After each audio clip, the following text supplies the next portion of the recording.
been so nice to me. Anyway, good evening, everybody. So I was born and raised in Brooklyn, New York. Yeah, good.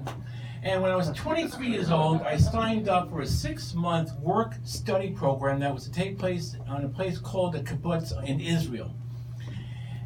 As far as the study part went, didn't quite work out as planned. It turns out there were 36 of us from 5 continents, yet we all had one thing in common. We treated the classroom like we were teenagers with a substitute teacher. Had a great time, but learning anything? No.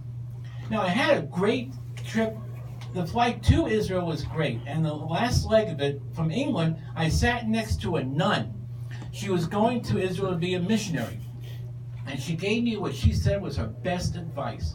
She said, while I was in the country, I would be tempted, that was her word, and that I should try very hard to remain celibate. I thanked her, I was polite, but I was thinking to myself, she said, remain celibate. What made her think I was? Well, hypothetically speaking, if that was true, it was not by choice. I played that part up. Now, on my first day there, I was walking to the building that would be my home for the next 6 months. And a beautiful girl had seen me approaching and told someone that she was with that she's pretty sure I'm from Brooklyn, New York.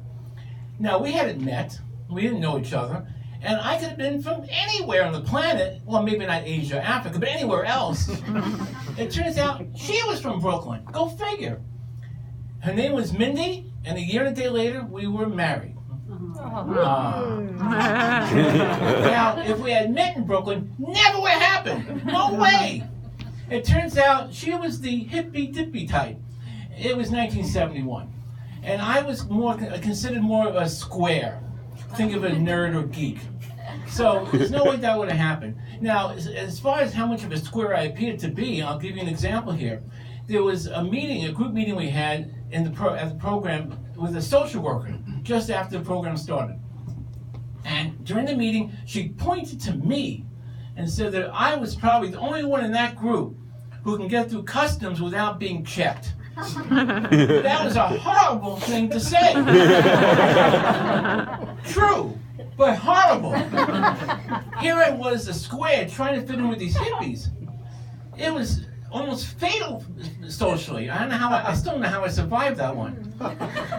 Now, even though I knew Mindy from the first day, we weren't together right away. And how we did get together is, for me, the greatest story ever told. My apologies to any Bible students who are here.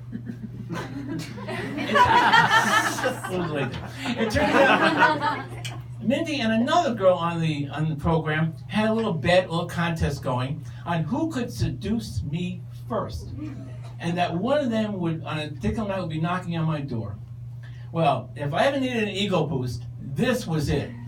I never imagined ever being in that position. Actually, even thinking about it now gets me a little bit excited.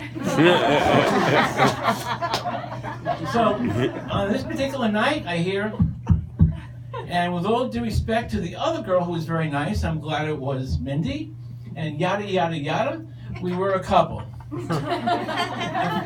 A few months later, we were married at her parents' home in New York. 3 months after that, my pregnant wife and I were living in Los Angeles.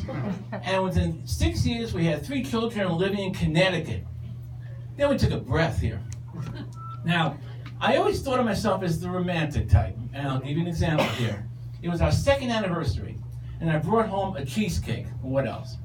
And on it was written, Happy Anniversary, Mindy and Jay. I sliced a piece with my name on it and gave it to my wife. I sliced a piece with her name on it and gave it to myself. Yeah, that means my piece was bigger, but that wasn't the point. I then looked at my wife's beautiful blue eyes and said, Happy anniversary, sweetheart. Now, you'll eat me and I'll eat you.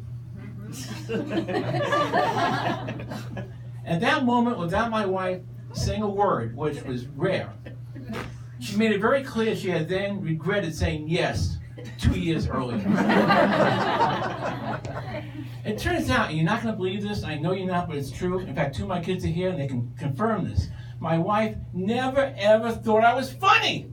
Ever. If she were here tonight, and heard even some of you laughing, she would probably yell out, "Don't encourage her!" True? We were married for 30 years when my wife passed away a few years ago, and I miss her greatly. And with that in mind, I want to bestow some unsolicited advice to those of you here tonight who are not now in a serious relationship, but want to meet that special someone. Yeah. What I'm about to tell you has worked 100% of the time, so please pay attention. The first thing you do is sign up for a work-study program in Israel. You don't have to be Jewish, no excuse here. The second one is, when you're in the country, meet someone from your hometown. If you consider the greater Boston area as your hometown, that's doable. And third, and this is crucial, don't forget this one. On your flight to Israel, sit next to a nun. You do all those three things, that'll be it. You're welcome. Now, for those of you who are in a serious relationship, I want to take it to another level, another step, however you call it these days. I have advice for you. It's probably too late tonight, but tomorrow night, bring home a cheesecake with both your names on it. You now know what to do. And you'll find out you can have your cake and eat it too. My name is Jay Heller. Thank you and good night.